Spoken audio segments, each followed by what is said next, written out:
Hello everybody, welcome back to the garage. A little bit different today, the video, but still on the topic of Range Rovers, because I launched a poll the other day. I was interested to see what people's biggest fear was with owning a Range Rover in 2024, and the results are in.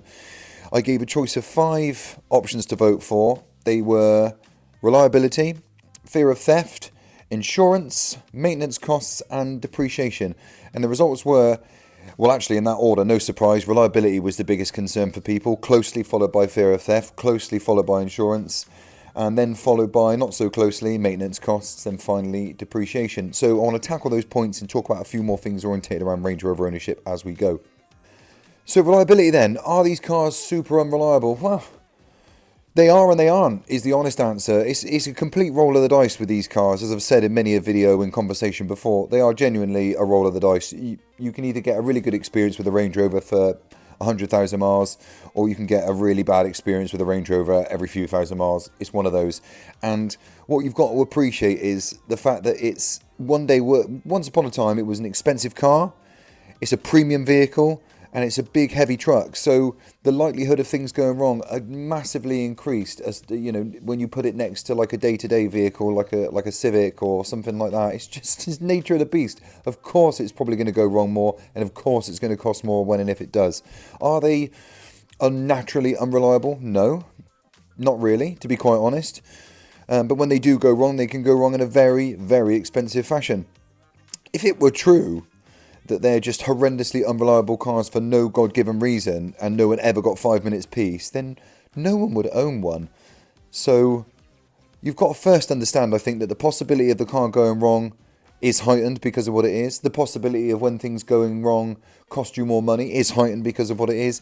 And if you can't make peace with that, then just don't buy one. That's I have to be honest and suggest that's the only way out for you.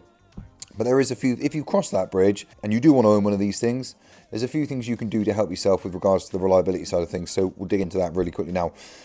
The first thing you can do is set yourself up when you're buying one in terms of giving yourself the best chance going forward. So buy it from a trusted outlet. I would definitely avoid buying private cars. Sincerely, I would. Only because you negate certain things when buying from a retailer, when not buying from a retailer. So when you buy from a vehicle retailer, there's a prep process in place, there's a warranty given, there is consumer rights that kick in. So do your research and pick a good, genuine retailer to buy one from. You have to investigate warranties as well. You can, don't get me wrong, to backtrack a little bit, you certainly can buy one privately. If you're going to do that, then for God's sake, do as much due diligence as you can. Really dig into the history of the car, check the MOT history, check all the paperwork, check if it's had any recalls done, check if it's had any major work carried out. And to look through maintenance records is a really good thing, not just to keep up with the fact that it's been serviced or over-serviced. That's not what we're looking for, but it gives an insight into how the car's been cared for previously. So, you know, because of the way that these things are used sometimes and because they depreciate so heavily, you can certainly pick these up for very considerable money these days. And that sometimes means that people have run these cars on a shoestring. So try and isolate that. And sort of, I would certainly err on the side of caution if that's the case. But yeah, warranty is something I would absolutely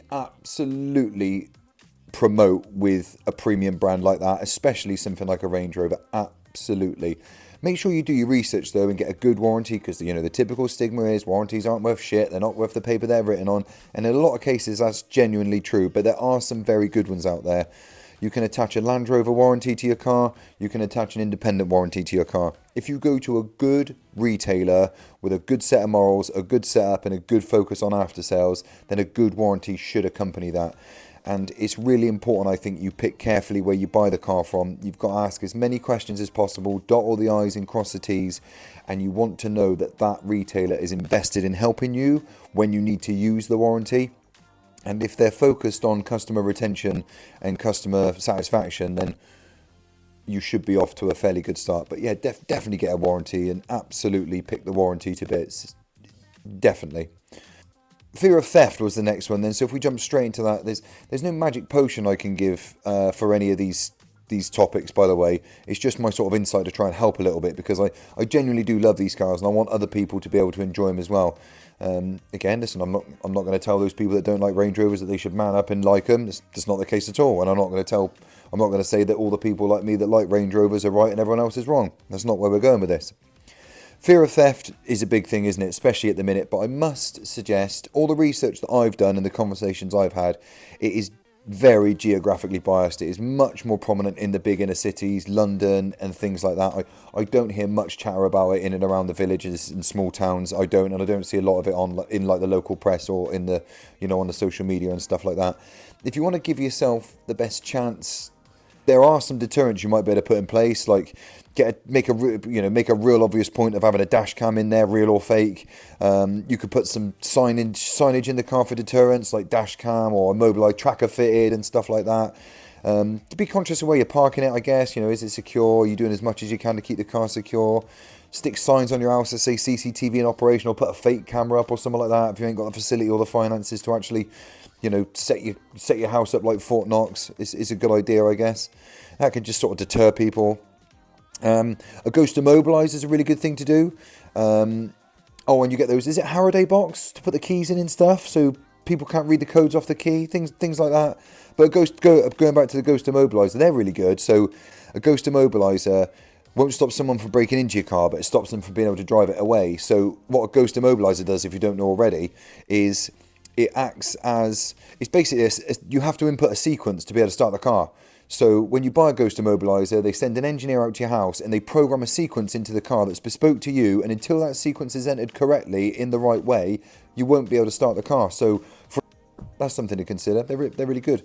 You can get trackers and stuff like that. But I do think it's a very heavily geographically biased scenario that if, the idea of buying a Range Rover gives you anxiety because you think it might be stolen, then again, it's probably not the car for you, is it? Another roll of the dice, I guess. Insurance. So the feedback was, it's not just the fact that these premiums are getting high on a Range Rover, it's that you can't actually get insurance at all. The only thing I can suggest to do with that, I guess, is do your due diligence, do your research before you take the plunge and buy one. Our insurance, to bridge the gap between when we changed the car in January to the renewal date in March, is like 40 quid. It's genuinely not much at all, and I hope that reflects in the renewal come March, but I'll do an individual video. But it's a good idea to obviously do your research beforehand. If you sort of take the plunge, buy the car, and then figure out you're in the shit with your insurance, then there's not much I can do to help you with that. And it's a good idea to ask questions about how to keep your insurance premiums down, I guess. Again, trackers and things like that, because it is a problem. Insurance as a rule is on the rise. It's not specific to Range Rovers, but they've taken a particular form of attention because of what's gone on in the market around the brand. And even Land Rover themselves, when they launched their own insurance policy in, I think it was October last year, they don't promise you a cover. Definitely not. Absolutely not. I think I said in one of my other videos, I read an article, and it was a journalist actually that was doing a write-up on it. He's got a Velar, approached Land Rover to insure it, and they wouldn't even quote him. Nuts. So yeah, it's crazy. Just shop around. Absolutely shop around. It is affordable insurance is out there. Again, otherwise it means that everyone that drives a Range Rover is even driving around uninsured, or they've got more money than sense. I'm neither, so there is a middle ground somewhere. You've just got to do a bit of due diligence there. Obviously appreciate that the premium's going to be higher than that of a typical family hatchback. Again, comes with the territory. You're buying a Range Rover. Maintenance costs. I get this a lot, actually. I'm surprised it didn't come up higher on the poll, because I get this a lot of people who go, I bet that's a cost an arm and a leg to run that thing. And the honest answer is not really. Like, relatively, actually, no. It wouldn't be as bad as something like a Maserati Levante or something like that. Definitely not. It's more expensive than a Ford Focus to maintain, obviously. But if you compare it apples to breeze blocks, then, you're in for a shock, aren't you? Maintenance on these cars really isn't that much. I did quite a detailed video, not overly long video, so you should check it out. I'll put the links in the description to the videos on tips and tricks in and around Range Rover maintenance. But they aren't overly expensive to run. Yes, premium tyres, because of the size of the wheels, are more than like a standard 17, 18 inch or something like that. The brakes, they don't like shit brakes. They want you to put the Brembos on, otherwise they develop horrible squeaks. But in the general sense, they're not they're relatively reasonable, I think. Absolutely reasonable, because there's no sort of, you don't need supercomputers to, like, every time a tyre pressure light comes on or a service light comes on, you don't need like a mastermind technician or a supercomputer to put things right. Any independent garage can take care of the majority of day-to-day things, and then you've got, you know, your Land Rover specialists on hand to take care of the more in-depth stuff. And the service intervals are pretty standard, 12,000 miles or 12 months. I think that's it. So, and they don't need anything finicky or horrible doing every other year, every 6 months, something like that. You've got some big things in there, like cam belts need doing every 84,000 miles or 7 years. And I think it's the transfer box and gearbox oil needs doing, I think it's every 7 years. Every 7 years. That's obviously a more expensive bill, but, you know, obviously, look at what we're talking about. Again, it's a Range Rover, not a Focus. Depreciation, well, they do depreciate. Surprise, surprise. Like every car does, they definitely do depreciate. And again, look at what you're buying. It's a big, expensive car when they're new. The bigger they are, the harder they fall. It's absolutely the case. They do depreciate very strongly, especially in the first 3 years of their life, like most cars. But because of what it is, the curve is much more aggressive. Yes, over the last 12 months, they've taken more of a hit because of the whole running cost, because of the whole, cost of living and interest rates and things like that. On top of the fact that these cars are being nicked every 5 minutes in cities and stuff, the insurance becoming a problem. They've definitely took a smashing in the last 12 months. But, you know, again, you've got to appreciate what you're buying. If you're looking to buy a 3-year-old Range Rover and then you're going to start worrying about it depreciating, then I think you, again, not to be brutal, but you're looking at the wrong car, mate. You are.